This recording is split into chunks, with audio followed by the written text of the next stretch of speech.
Hello there, fellow pet lovers, and welcome back to Dog Walker Diaries. If history has taught us anything, it's that every great leader needs a loyal companion. And in the White House, where stress runs high and politics get rough, nothing brings more comfort than a furry friend. Some presidential pups have become national icons, while others have played vital roles in diplomacy, public relations, and even elections.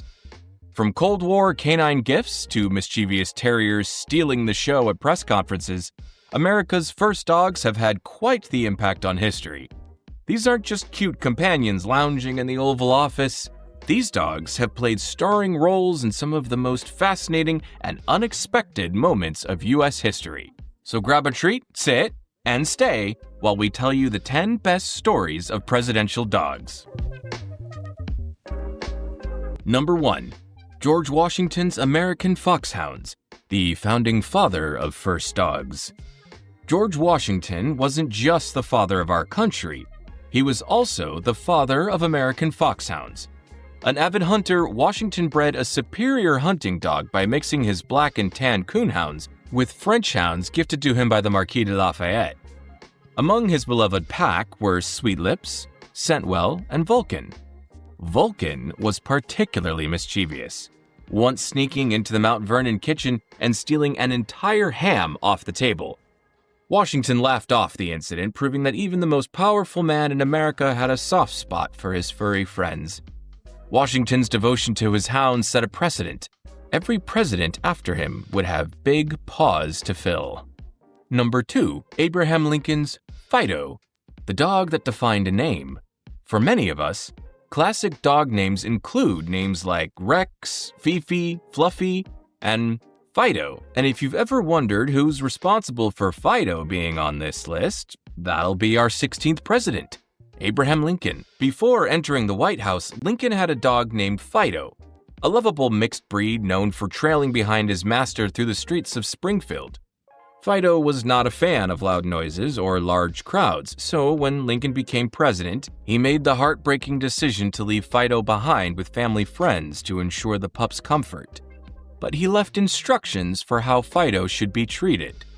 Never tie Fido up alone outdoors. Never yell at him for having muddy paws in the house. Always allow him to come inside when he scratches at the door, and let him freely walk around the dinner table. The name Fido soon became synonymous with dog across America, proving that even in history's darkest moments, a good dog can still leave a lasting mark, and not just muddy paws on the new carpet. Number 3. Franklin D. Roosevelt's Fala, the terrier who won the war of public opinion. Fala, a Scottish terrier, wasn't just FDR's pet, he was a national celebrity. Gifted by Roosevelt's cousin in 1940, Fala became the president's constant companion, traveling with him to major political events, press conferences, and even wartime meetings. During World War II, political opponents accused Roosevelt of sending a Navy destroyer just to retrieve Fala from the Aleutian Islands at taxpayer expense. Rather than denying the claim outright, FDR used it as comedic material in his famous Fala speech, joking that his little dog had never been the same since hearing such accusations. The speech turned public sentiment in Roosevelt's favor. Fala wasn't just a cute companion, he was part of one of the most effective political rebuttals in history. Warren G. Harding's Laddie-Boy, the first canine celebrity. Laddie-Boy, an Airedale Terrier, was the first dog to receive full media attention. Newspapers followed his every move, from his birthdays, celebrated with dog biscuit cakes, to his frequent attendance at cabinet meetings where he had his own chair. Harding's love for Laddie-Boy humanized him in the eyes of the public. When Harding passed away in 1923, newsboys across the nation donated pennies to commission a statue of Laddie-Boy, which remains at the Smithsonian today. A presidential pet immortalized in bronze? Now that's a legacy. Number 5. Herbert Hoover's King Tut, the dog that helped win an election. Before becoming president, Herbert Hoover was viewed as a stiff, unapproachable businessman. His campaign needed a softer image, so they released a photograph of Hoover with his loyal Belgian Malinois, King Tut. The image worked wonders, painting Hoover as a relatable dog lover. After he won the presidency, King Tut remained at his side, serving as both a guard dog and companion. In a time before TV debates and social media, one good boy helped Hoover connect with the American people, proving once again that a great dog can make all the difference. Number 6. John F. Kennedy's Pushinka, the Cold War Pupnik.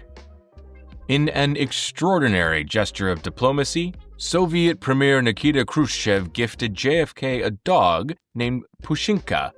She wasn't just any dog. Pushinka was the offspring of Strelka, one of the first space-traveling dogs. JFK himself was allergic to dogs, but he believed that having pets in the home was an important experience for the Kennedy children. He figured their dog Charlie would be just that, but he quickly found himself with several more than just Charlie. The story goes that Jackie Kennedy took such a liking to Nikita's famous astronaut dog during a state dinner that she asked if Strelka had any puppies. A few months later, one of the puppies arrived at the White House.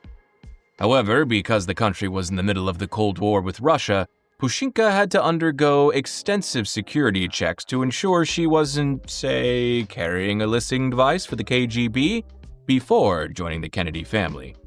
She later had puppies with the Kennedys' dog, Charlie, and JFK humorously dubbed the pups Pupniks, a play on Sputnik. This Cold War canine exchange became a rare moment of warmth between two rival nations. Number 7. Lyndon B. Johnson's Him and Her, the Beagles in the Limelight. LBJ's Beagles, Him and Her, were White House favorites. But Johnson faced criticism after being photographed lifting one of them by the ears. Despite the controversy, he was known for his genuine love for his dogs, often calling them by name in press conferences. The pair even had custom-made White House doghouses and were regular fixtures in official events. Though Johnson's handling of his dogs may have raised eyebrows, he showed a level of canine devotion few presidents have matched. Number 8. Gerald Ford's Liberty, a golden companion for the people. Liberty, a golden retriever, was a gift to Gerald Ford from his daughter, Susan.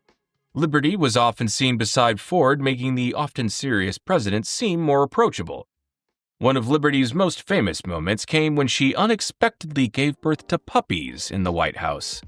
The public adored her, and Ford personally responded to letters from citizens asking for one of Liberty's pups. Though Liberty couldn't change the course of Ford's presidency, she did give America a more personal look at the man in the Oval Office. Number 9. George H.W. Bush's Millie, the literary first dog. Millie, an English Springer Spaniel, became the first presidential dog to write a book. Millie's book, penned by First Lady Barbara Bush, humorously chronicled a day in the life of the first dog and became a bestseller.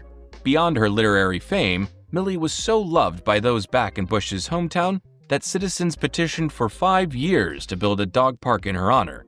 In 2004, Millie's Park opened, featuring fake fire hydrants, walkways, open areas to run leash-free, ponds to swim in, and doggy showers. Doggy heaven here on Earth, and still rated one of the best dog parks in the nation. Few first dogs can claim to have brought so much lasting joy to humans and dogs alike. Number 10. Barack Obama's Bo and Sonny, the first dogs of change. When Barack Obama took office, he promised his daughters a dog, and he delivered. Twice. Bo, a Portuguese water dog, was later joined by another, Sonny. Bo became an instant media sensation, appearing in the White House Christmas videos, playing with children, and even meeting the Pope. Sonny joined in 2013, adding to the charm. As hypoallergenic dogs, Bo and Sonny were chosen with care, reflecting the Obamas' desire to be inclusive and considerate, right down to their choice of pets. From Washington's foxhounds to Obama's Portuguese water dogs, the presidential pups of history have been more than just pets. They've been companions, political tools, diplomatic symbols, and even authors. In times of war, scandal, and triumph, these dogs have remained fiercely loyal, proving that no matter the state of the nation, every president is better with a best friend by their side. And let's be honest, who doesn't love a good political tale? Before you head out, make sure to like and subscribe to join our awesome community of dog lovers. Stay tuned for more furry goodness, and we'll see you on the next video.